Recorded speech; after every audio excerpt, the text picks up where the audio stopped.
Bon, il y a des gens qui, tout naturellement, se réjouissent de ce qui m'arrive, mais c'est aussi simple que cela. Vous avez beau vous réjouir de ce qui m'arrive, regardez la solidarité des Africains. Regardez la solidarité des Africains. On est au premier jour. Le lien vient d'être mis à la disposition. Je pense qu'il y a déjà pratiquement 1000 euros. Les 1000 euros que Macron veut me donner pour vivre, eh bien, pendant un mois avec mes 6 enfants, mes 6 membres de famille, nous sommes 6 membres de famille, Macron me dit que... Bon, les Africains ont donné ça en une matinée. Là, on est une matinée, là, il y a déjà 1000 euros. Il faut lui infliger une leçon. Ce n'est pas simplement pour me soutenir, parce que vous savez que je me bats pour notre cause. C'est pour lui montrer qu'il ne peut rien. Il faut que Macron prenne conscience de son impuissance. Qu'il sache que l'Afrique ne sera plus jamais, eh bien, à la merci de la France. Est-ce que vous comprenez? On doit infliger une leçon à Macron. Il ne marche qu'à coups de claque, ce petit dictateur français. Il faut qu'il sache qu'il peut faire ses arrêtés en France, mais ces arrêtés n'ont aucune valeur ici au Mali. Il peut faire ses arrêtés en France, ils n'ont pas de valeur au Canada, ils n'ont pas de valeur aux États-Unis, ils n'ont pas de valeur en Amérique latine, au Brésil et partout.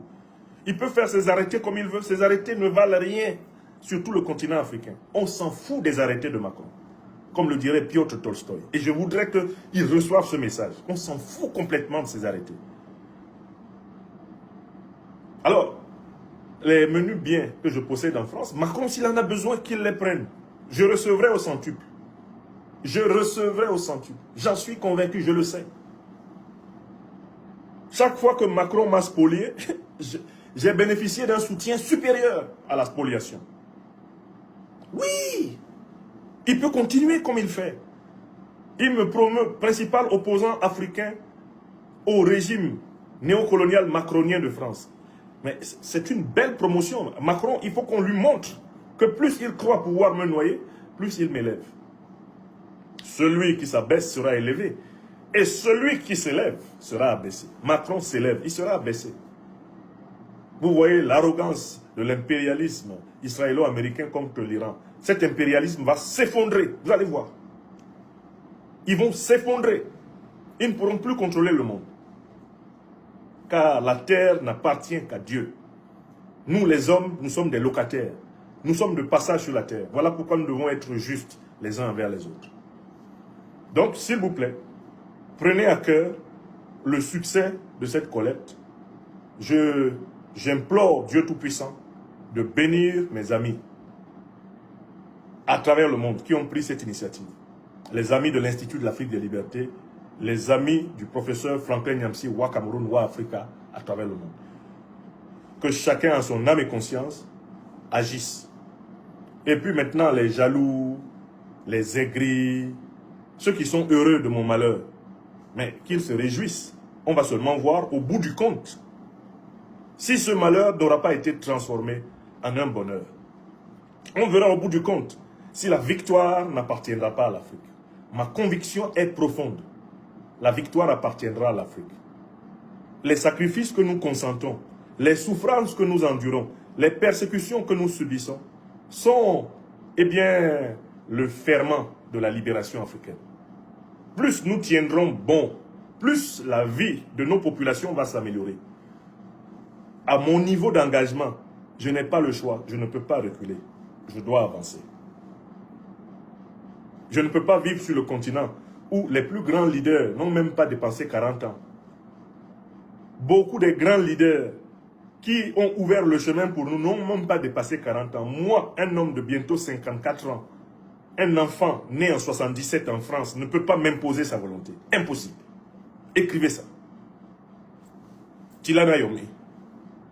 Mais quand même, c'est-à-dire que quand je regarde même Macron, d'abord, il n'est pas à la hauteur de la fonction de chef d'État, il n'est pas à la hauteur de la fonction de président. Mais ce qui est pire, c'est que c'est un biberon qui est né devant nous, quoi. D'abord, il n'a pas mon niveau intellectuel, il n'a pas mon niveau de formation. En France, je le dépasse. Macron, je le dépasse en France, intellectuellement. Il ne peut pas s'asseoir, il n'est pas un de mes pairs, P-A-I-R-S, il ne peut pas s'asseoir à côté de moi. Parce qu'il a raté 3 fois le concours de l'ENS. Il voulait être agrégé comme moi, il n'a pas pu. Il a essayé, il n'a pas pu. Donc d'abord, voilà un enfant qui, quand il me voit, doit se dire, mais dis donc, j'ai quand même affaire à quelqu'un qui a réussi là où j'ai échoué. Non, ça ne suffit pas. Il n'est pas humble. Il a osé nous traiter de pseudo-intellectuels. Pseudo-intellectuels? Combien de pseudo-intellectuels réussissent l'agrégation française de philosophie en venant de l'université africaine? Combien? Combien de pseudo-intellectuels? Et vous, Macron, qui avez échoué votre concours d'entrée à l'école normale, c'est la preuve que vous êtes intelligent? Non, ça veut dire que ce monsieur-là, il nous sort complètement par les pores parce qu'il est le président français le plus méprisant que nous ayons connu, mais il est en même temps le plus bête. C'est le plus méprisant, mais c'est aussi le plus bête, Macron. Donc il faut savoir que c'est un monsieur qui ne marche que quand il rencontre des obstacles. Donc il a mis la main sur mes biens, ok d'accord, il faut qu'il voit que mettre la main sur mes biens finit par me faire plus de bien que mes biens. Nous devons tordre le cou à la méchanceté de Macron.